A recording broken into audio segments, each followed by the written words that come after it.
So I just spent the last 4 days completing Sonic Frontiers. No spoilers, of course, but I want to talk about my basic thoughts on the game and tell you some things I think you definitely need to know before going in.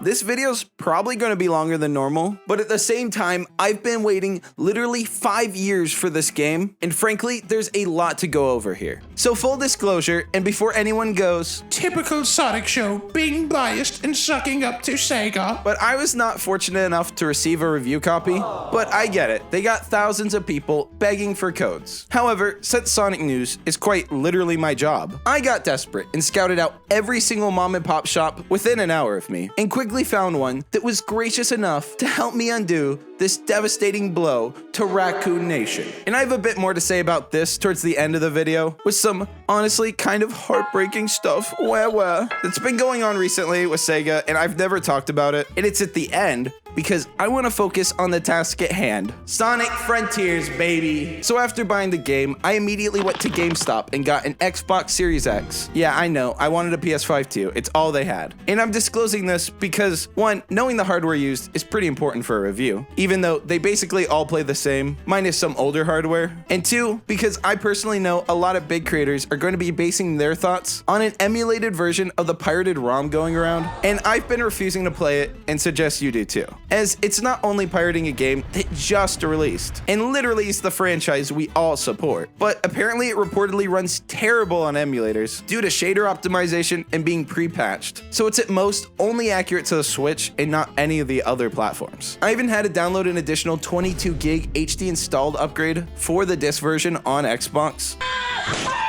And nobody's going to admit to it, but it definitely skews your perspective if you're playing on an emulator or hacked Switch, which unironically, the Switch has about the same power as the Xbox 360. And right off the bat, I'll say that it ran absolutely amazing on the Series X. Wow. I didn't get any frame drops, and it was gorgeous compared to any previous Sonic titles. However, we'll get a bit more into the visuals, pop-ins, and other graphic technicalities in a little bit. As while this game is absolutely amazing, there are some pretty big issues here that I think are important to talk about. One thing I want to note quickly is that all the footage in this video is my actual gameplay. So to avoid spoilers, I'm only going to use footage from the first 2 islands with some very small teases and minigames from the 3rd island, since I don't want to show any more than Sega was comfortable showing. And I'm obviously not including any of the spoilers these islands have either. So it all began on the night of November 4th. I started my very first playthrough, and while I wanted to finish this quickly, I wasn't rushing to get to the end as fast as possible, but rather I wanted to play this like the average gamer would. I'm going to 100% it for my full in-depth review, but for now I've completed the main game and a majority of the maps, minigames, and cyberspace stages. For the first 2 islands, however, I have 100%ed the map. I also want to make it clear the purpose of this video isn't to go, I got Sonic Frontiers, oh, so excited, best game ever, as I don't think that'd be a very interesting or productive video when I can't talk about literally any of the things that excite me. So this is more so info to consider before going in and things that are totally okay to know, and more so my general thoughts on the gameplay itself. So right off the bat, literally immediately, one of the first things you should know when starting the game is Sonic Frontiers' difficulty system. You might have heard that there's a different ending that you only get if you play on hard, and I can safely say this is not necessarily true at all. Now, it might be different for me because I started my game on hard, however, it ended up being switched to easy towards the end, something I'll get into later. Even though I finished the game on easy, as well as replaying the end of it on hard after, I still got all the post-credit scenes both times. So I would highly recommend starting on hard regardless of how you plan to play. And if it's too much, you can always change it in game without even having to go to the title screen. Now you might be thinking, Jaden, you bitch, easy? Really? But no siree. Honestly, I must have just sucked a lot. Or maybe I let Kayla play for too long, because I'm certain I did not go and change my difficulty down to easy. And I'm not alone in this problem at all. Something very important to keep in mind throughout playing, and no, they don't tell you this, but if you keep messing up constantly, it's going to automatically bump your difficulty down to normal, and keep messing up more, and it's going to easy, which, was I that bad? And in my head, I think I can imagine the part where I probably probably went from hard to easy, and man, oof. And while I won't be discussing the later islands, I will say that even easy does have its own level of challenge and purpose later on. But regardless, don't be ashamed if you look down in your settings and notice it's no longer hard like it was when you were younger. They have pills for that. It's called Why Don't You Get Good Aggro. One huge package I want to talk about is the length and girth of Sonic Frontiers. I made a tweet where I went, the average Sonic fan is no way 100%ing this in 19 hours. I'm around 6 hours in, and I'm still on Eris Island. And now that I've finished the game, I can see that if you were beelining it to the end and skipped everything optional, which with Big's Fishing, you can make a lot of things optional, then I think you certainly could beat this quickly. Probably could 100% it in 12 hours if you're really going for it. But if you play it like the average person and are going around exploring this huge world at least a little bit, since, you know, we have all been curious about it for the last 2 years, then yeah, this game is definitely more than 19 hours to 100%. At least for your first playthrough. Honestly, your first playthrough of a game shouldn't be running through trying to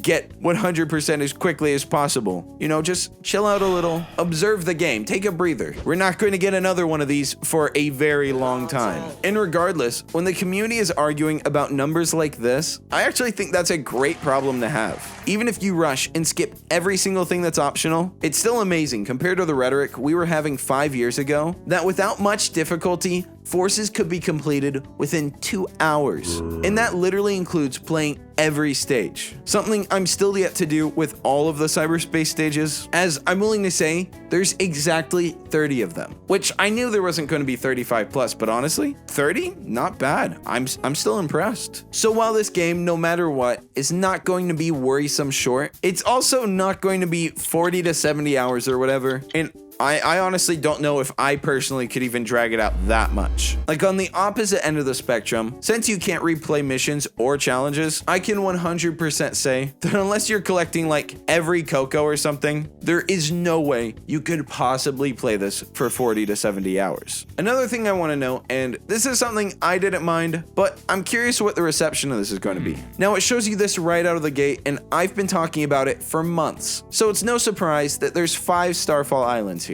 However, without giving details, you should set your expectations somewhat straight. There's really only 4 islands, with one of them being more of a short mission with nothing else on it, which now makes perfect sense why Izuka was refusing to say the island amount. How many Starfall Islands are there? I can't answer yet. And at that point, we had already known for a while now too. So let's get right into the cyberspace levels. This is where I'm seeing the majority of people being critical towards this game. And these levels are very polarizing because for many, this will be the best part of the game, and for many, this is going to be the worst. Despite me being initially pretty critical to these due to the levels having reused layouts, I actually really enjoyed these in a modern and new way. However, that doesn't detract from the numerous issues we have at hand with these. The first thing I'll go into is the first thing you're going to see in these levels: their looks and aesthetics. Now I'm hearing the fan base once again go, "I'm sick of this stage, more like Green Hell Zone." But I simultaneously agree and disagree. Green Hill Zone is literally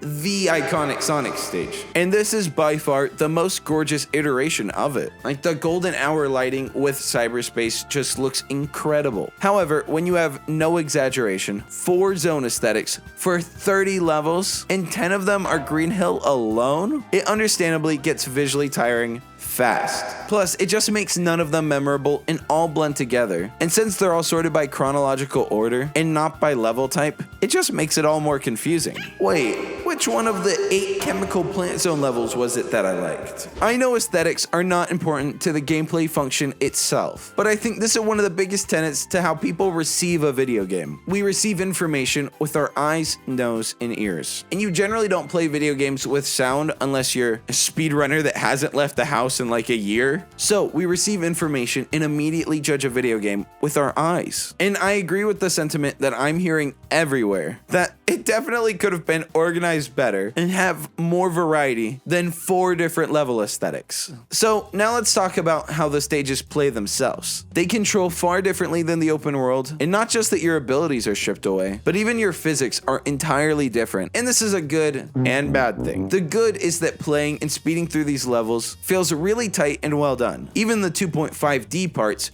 which I notoriously despise, dread, and cannot stand in literally every single Sonic game, and I've been super open about that. They've never been anything more than just okay, which with a million amazing games that nail exactly that out there, I'd normally prefer they just don't do these levels, but they actually came out pretty nice. And that's literally coming from a 2.5D Sonic hater. Now, the cyberspace levels we have here are all incredibly short, and with basically every single S rank being in between 1 to 2 minutes and having 30 bite-sized levels, I would say this is an adequate and very fun side section to the main Sonic Frontiers pie. Now that we said the good, let's get to the bad of the cyberspace stages, and put on your hard hats, because I can hear the angry fanboys coming in droves as we speak. I know, criticism of thy holy Sonic. So while I think overall the controls for the cyberspace levels are extremely tight, there is one single mistake so unbearable, I think it alone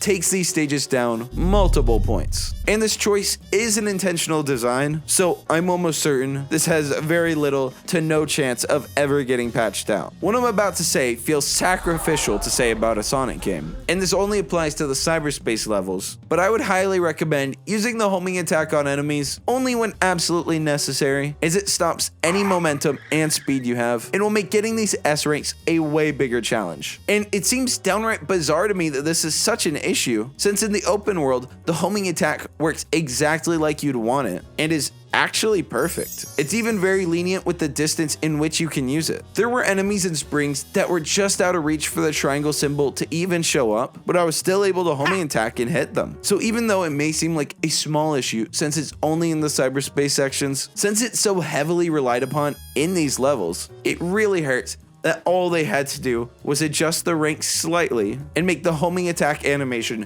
happen double as fast. No change in physics at all. I'm aware this is part of their intentional pacing, but that doesn't mean I can't think the choice sucks. I won't say what specific games these cyberspace layouts come from, but I will say there is a nice little handful of surprising fun throwbacks. This aspect of the game is what's being dogged on the most, but with them being the only real replayable part of Frontiers, other than just restarting the game new from the beginning, I think these levels will certainly wear on fans with time. It's gonna take a while, but once the Revo is removed, just like Mania's was, we are going to see insane mods for this game. And once people get sick of playing the story 500 times and eventually realize we're restarting the 5-year clock for another game, baby. So this is going to be all we have to go back to. And we all know the fan base will dunk on a Sonic game at release, then retroactively go back and love aspects of the game after you get to sit on it a bit, like Unleashed, 06, even Sonic in the Black Knight. You know what? Even Forces is gathering its own little defense group, and they haven't even hit the 10-year mark yet. On the outside, the cyberspace levels may seem like the weakest part of the game, even though there's definitely weaker parts that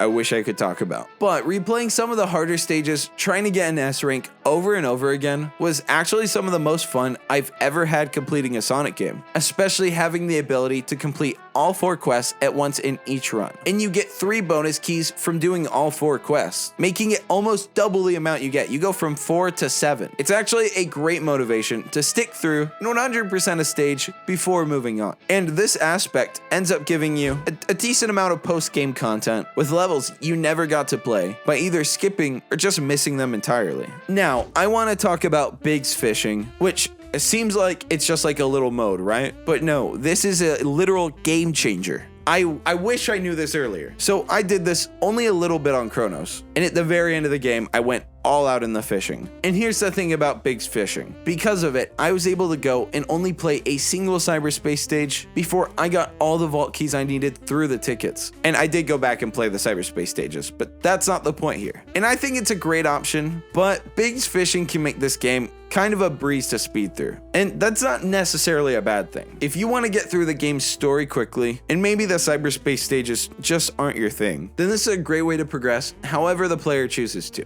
And that's the trait of a good open world game. This is something that first got big in GTA 3. It doesn't matter how you do it or even much of the order. Just get the objective done. And that same mentality applies to Frontiers as well. You know what? Maybe you're awful at cyberspace stages and you just can't do it. But maybe you're a savant at fishing. Well, we have something just for you. One thing to notice here is the variety of fish, which I know sounds like a little detail, right? But there is such a dedication to all the models and the sheer quantity of them. It feels like every time you swing the fishing rod, you catch something new that you haven't seen yet. It's actually insane. But one important thing that it doesn't tell you, and I wish I knew this before I started playing, is that whatever you get on Kronos doesn't carry over to any of the other islands. So if you're trying to go through quickly and you 100% all the cyberspace stages and have way more than enough keys, well, those aren't going to go with you into Eris. Same with portal gears and memory tokens too. And this also applies to when you're trading tokens with Big. So if you already have all the vault keys, just don't waste your valuable fishing tokens on that. A lot of good fish out there gave their lives for those tokens. Let's talk about the basics of the open world gameplay. This is easily the tightest Sonic's controlled in a modern title, and that's almost objective. Oh god, don't say the word objective, Jaden. And that's because you can adjust Sonic's speed however you want. You can change every aspect of his speed, from his starting to turning, boosting, and more, basically everything. And here's a tip I would recommend going into the open world. There are RPG mechanics and you will be leveling up stuff throughout the game, but make sure you remember to, because I might have forgot at the very end and went from level 30 to 80. You know, whoops. But you have 4 stats in the bottom left, and the top one is your ring count, which is the default level 1 is 400. And my honest advice is keep it that way. It isn't worth it. If you upgrade your ring capacity, it actually makes it harder to max out and transform into your faster electrical movie Sonic form. Also, it just isn't a very good use of points, since you get all your stats differently, and with this guy you only get the choice of ring capacity or upgraded speed. And there's kind of an obvious right choice there. Plus, rings mean absolutely nothing in this game, especially since you can side loop anywhere to spawn more whenever it's convenient. And once you max out and to go into like Sonic Movie 1 form, you lose it once you no longer have 400 rings. So if you do upgrade it, it's literally going to be harder to get. One thing you've probably noticed from all the gameplay we've been seeing recently is when Sonic runs, it looks a little eerie how he sticks to the ground and bobs up and down a little whenever there's a small bump in the ground. And while it definitely looks weird sometimes, this is a decision that impacts the gameplay in a great way. Traversing is really fun, and there are a couple moments where I've hit a bump that seemed not that big, but it sent me flying in the air. And with how fast you're going sometimes, keeping you grounded makes the game control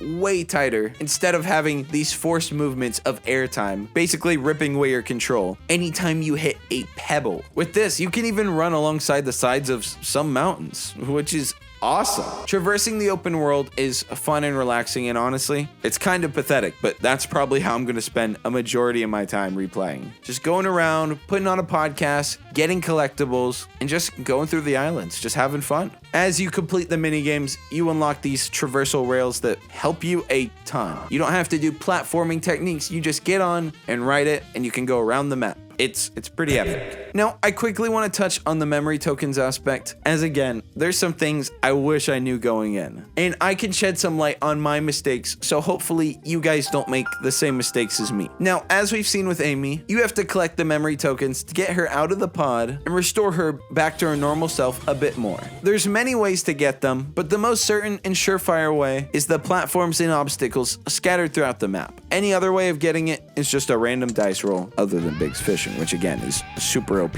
You have to get a certain amount of these tokens on each island to progress the story and unlock optional cutscenes and main cutscenes. That's one thing I wish I knew. I had an objective that's like, talk to Amy, and I was like, oh, why would I go all the way over there? There's an Amy right here. How convenient. Great game design. But no, I had gathered all the memory tokens I needed and ended up wasting them on this optional side cutscene that, you know, it was like, it was a little charming, but it didn't lead to the progress of the story, which in the moment was what I was wanting. So beware, memory tokens, they may seem like they're everywhere, but once you get them from their spot, they're not coming back. So make sure you use them wisely. If you don't use them wisely, you're going to end up just tearing your hair out running around looking for a platforming challenge that you haven't done yet and going like, man, was it worth it for that optional cutscene? Also, there's a huge difference in the quality between main cutscenes and side cutscenes. I shouldn't say huge. There's a good difference, but we'll get into that more later because, you know, no ADHD today. We're staying focused, boys. Let's get into the combat. I was asking people, what should I talk about? Since, you know, I just completed this huge game and like my mind is flooding with thoughts. And a lot of people were asking about the combat, but the combat is a mixed bag. And that doesn't mean I don't like it. There's a huge variety of enemies in the game, and throughout the entire thing, there's only 2 enemy types I didn't like, and one I absolutely hated. But I'll save those details for the in-depth video with spoilers. One thing I will say, as we already saw this on Eris, is you're going to see a lot of the same mini-bosses and other enemies, but gradually progressing and upgrading as you progress. And I think that was a pretty fun and interesting concept. On a basic level, the combat was pretty good. All the bosses were fun, and it definitely has its own challenge. Although that said, once I dropped down to easy, the challenge was basically nothing. And I'm not saying that like it's a bad thing. Newsflash, easy is easy. Doing some of the platforming and fighting some of like the smaller mini enemies were harder than the main bosses. And it might seem like I'm being a little negative, and really it's mostly fueled by a single aspect that drove me absolutely crazy with the combat, and not in a good way. I want to know your guys' actual thoughts on this below because I'm really curious what people think. While it becomes a nice convenience, I guess, that you can do this, it basically ruins any combat in the open world or boss fight. And that flaw I'm alluding to being the parry in this game is so insanely overpowered. When you think of parrying in a game, you probably think of timing something so when an attack is coming, you counter, and it's all very satisfying. However, in Sonic Frontiers, even on hard difficulty, you can just hold the bumpers and it will auto parry with no timing at all. There's basically no reason to use the dodge roll ever since you can just hold the parry. In fact, there's barely even reason to run away or even do much of the combat. You just punch and parry. And this is also something that certainly can't be changed because without saying much, there are times where you basically have to have the parry work like this and are seriously relying on it. But for the main game, it kind of ruins the combat. I wish they just found a different way to do those sections. It lowers the stakes and tension. In a game that already has no lives, you can spawn rings, which are up to 400 by default. And I don't know, I just don't like it encouraging you to just stand still, holding down both bumpers. I wouldn't even mind if it was only on hard that you had to time the parries, or if there was even an option for it. Now I want to say, other than my personal issue of the parry, I do think the combat is actually really great. And that's why this one little thing hurting it pains me so much. They added all these combos, which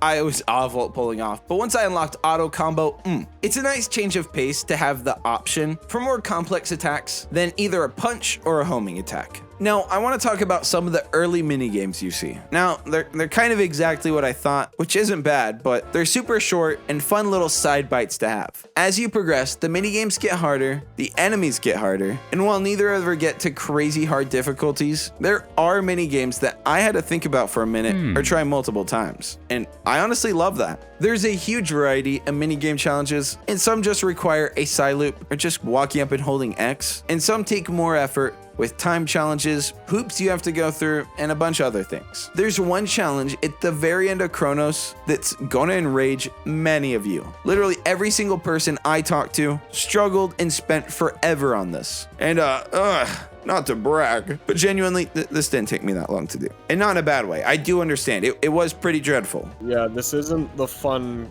kind of suffering. This is like boring kind of suffering. So, typically... Oh, well. I just did. There you go. You're good. Other than that one, the minigames are all very quick, fun bites. And if you were determined in going out of your way to just complete these, it'd probably take about an hour or so per island. And it's really nice if you play casually and just stumble upon them while doing the literally hundreds of side platforming parts, trying to get those memory tokens to unlock those amazing cutscenes. Is there gonna be Son Amy? Isn't there? Find out. Even after you finish the island, going back and getting all of these is still fun in its own completionist way. And once you finish these challenges, there's really not much left. One of my biggest critiques of Frontiers is there's very little to zero post-game, which kind of sucks, but I'll go more into that into my in-depth video. Let's talk about the graphics and pop-ins, something I know everyone wants to talk about, as it's rightfully the biggest slam dunk on this game, even on a modern gen console like the Series X. There is 100% noticeable pop-in, and not just some like rare to mild cases like almost every other game has. There's no doubt that this game, even on the most powerful systems, just due to how it's made and optimization, is going to have really bad pop-in. Now, this is something I didn't mind that much, but I could see how it would be very bothersome to others. But for me, the pop-ins were the worst and most noticeable on Chronos. Maybe it's the way they're spaced out, but the other islands felt like they handled it significantly better. It's also likely there's a lot less visible at once, so it's easier to load in, but regardless, while the pop-ins are pretty ugly, to me, this is a smaller issue, and one that does improve as you progress throughout the game. I don't know about you Switch soy boys though. Now, on the topic of other graphical qualities, this game excels way past most others. And I'm not meaning most other video games, I mean Sonic games. I don't want someone to take me out of context and like put this clip next to God of War or something. Style-wise, this is easily the prettiest title since Generations, which was gorgeous, no doubt. It was more of a celebration of his past rather than trying to give much new. But regardless, this game, even with its cyberspace stages, feels like a new modern game with only memories from Sonic's past, despite being just as many levels. While the floating rails can sometimes look out of place, the way the game handles these is generally pretty well, and despite the pop-ins, which didn't bother me that much, I personally found this game to be absolutely gorgeous. And one of the biggest complaints was that the art style looked generic, but I don't know, I thought it fit the tone really well. So let's talk a little bit about the voice acting, as this seems to be the thing a lot of people are picking apart, for better or for worse. So as we've heard little glimpses of recently, Roger's Sonic sounds very different here. If you thought Boom Sonic was deep and laid back, this is a whole new level. Now, no matter what you think, one thing that's important to add here is that while Sonic is deeper, he's mostly a silent protagonist in this game. While he does make some sounds occasionally, like when you fall, and he does talk in little bursts, but you're not going to hear a booyah when you're homing attacking an enemy like every 2 seconds. He's not like, ha, yeah, let's do it. Whoa, got a blast. I wish Sonic said that. That'd be so sick. Sonic definitely talks, but he does it a similar amount to Master Chief in Halo 3. He speaks, but only when it's necessary. Or when he falls and he goes, whoa, whoa, whoa, whoa, whoa, whoa, whoa. And this approach doesn't stay with just Roger, as Eggman's delivery is fairly regular, but he's just a bit more toned down. He has real moments, and he isn't just unhinged screeching the whole time. He talks in a more laid-back tone that's still very Eggman, still very raspy, still strong, but it's almost softer. I don't know how to describe it. I sound like a kid being asked to describe art. And all this to say, Mike Pollock's change is definitely much less noticeable than Roger's. However, it's not an awful change. There are times where I heard Roger's Sonic and I was like, ugh, it just seems weird. I'm looking at Sonic, but I'm hearing Roger Craig Smith. It just feels weird to me. I'm envisioning like a man that, not even him. I'm envisioning like the brawny man, the paper towel company, but I'm looking at Sonic. What's the deal? So I want to talk a little bit about some technicalities and a couple more things I wish I knew. So I had this issue at first where Sonic's eyes had like this scoop in it. And this is related to something I'm hitting myself for not picking up on sooner. And that being, I was initially playing this game in 4K and was like, wow, for a Series X, this just looks okay, since I'm on a 1080 monitor and the Xbox was set to 1080. But despite that, the game defaults to being in 4K, and you have to go into your graphic settings and change that to 60 frames. So until like halfway on Eris, I was like, I've been playing in 30 frames. I'm so stupid. And it's just because I just bought the Series X. I'm used to playing on Xbox One. Everything is 30 frames there. And my PC's smart enough to know I don't have a 4K monitor. So yeah, immediately go into your settings, even if you're not one of those frame rate snobs. For a game like Sonic, where it's all about speed and fastness and reactions, 60 frames is simply the way God himself intended this to be played. It should even say that on the back of the box. I want to talk about how everyone is calling this game a buggy mess. In my now over 20 hours of Sonic Frontiers, I've probably experienced around 5 or so bugs, and all of them have been super small, and just running away and back has literally fixed them every time. I had one graphical one that happened during a boss fight, and because of the context, I can't talk about it here. But apart from that, literally almost no issues. I even checked the version info, and I can't tell if it's pre or post patch, since I did have to download like 22 gigs. That might just be like installing the game. I don't know. Again, this is like a new console for me. But for reference, the version I played was 2020. That's not the year. That's a version number. So yeah, if you don't count the pop-ins, which why would you, since they're not a bug? It overall seems like Sonic Team finally pulled through and delivered on a title that fans didn't know they wanted, which is what they're always trying to do whenever they spin Sonic in a new direction. And for the first time in a long time, I think this is actually a huge success. And I was gonna talk about Sega stuff because honestly, I am sad to be left out again. Even though I'm one of the biggest Sonic channels. And I see way smaller people who I personally know getting codes, and they're like, oh, try reaching out. And bro, some of them make literal Sonic and Katie gives them codes, and I'm like, I've been such a wholesome, non-problematic boy. What's a guy gotta do? Like, okay, you know, you don't invite me to Sonic Movie 2 premiere, that's fine. I have to go to Sega of Europe to get a Sonic Origins code because no one in Sega America will help me, and that's fine. And now the Frontiers thing, and it's like, I'm talking about it because is it fine? Is it going to get better? Did I do something wrong? Is there someone I have to like kiss up to? Like what happened? I'm not mad. I'm just sad. SAD, big sad. Low-key kind of feels like Sega hates me. But yeah, I love Sonic and Sega so much, and I feel like I've been nothing but a really good person and been super friendly to everyone, so I have no clue. Did I do my videos just really annoy someone? Like, what's the deal? So yeah, my thoughts / mini rant over. And lastly, to put the cherry on the sundae, I wanted to end the video with my final thoughts before we get into the nitty-gritty in a few days, which honestly, there's so much more to talk about since they've been so secretive with the marketing here. So everyone's been asking me, Jaden, what do you rate it? But I really can't fairly rate it on a number scale here, since I can't speak in detail as to why I'm doing it and the reasoning and logic, as there's obvious spoilers in those. So to sum it up without a number, I really enjoyed this game, dude. I love this game. Wow. Oh my God, this was the best 3D Sonic game. That being said, it did just come out. Everyone's going to be really excited. I do need to sit on it and see how replaying it is, because while I love it, and I don't know if I'm ever going to have a first experience like that again. I wonder if I'm now going to be like an addict chasing a high that I'm never going to get again. I found myself challenged a lot, but never frustrated and never stumped. I would recommend it if you've been on the fence about it, and I personally loved aspects and didn't like a couple of the other later game ones. Overall, it was maybe the most fun single Sonic experience I've ever had, especially since I wasn't getting frustrated. But I don't know how replayable it's going to be. As a vanilla game, I think not so much. So really, mods and other levels will keep this game afloat if they find some way to get a loader and a community. And also fix the cyberspace homing attack. It's pretty awful. So is Sonic Frontiers a flash in the pan, or did they really capture lightning in a bottle? Well, only time's gonna tell with how you guys receive this game, because we already know I received it really well. Hope you enjoy, and man, I want to talk about the spoilers so bad, but I can't. Although it would be hilarious if I just dropped a massive spoiler right now and then dipped. That would be hilarious. I'm not going to do that though. Enjoy the game. Hope you enjoyed the video. Drop a like, sub, and belly bell. And most importantly, and this really is important, let this sink in. Humongous amounts of love. Peace. See ya. Not bad for an imposter. Our threats fell on deaf ears. You are one pathetic creature. Ultimate victory. You disappoint me. Vengeance. No doubt. Just a rookie. Select a scene. Leave this one to me.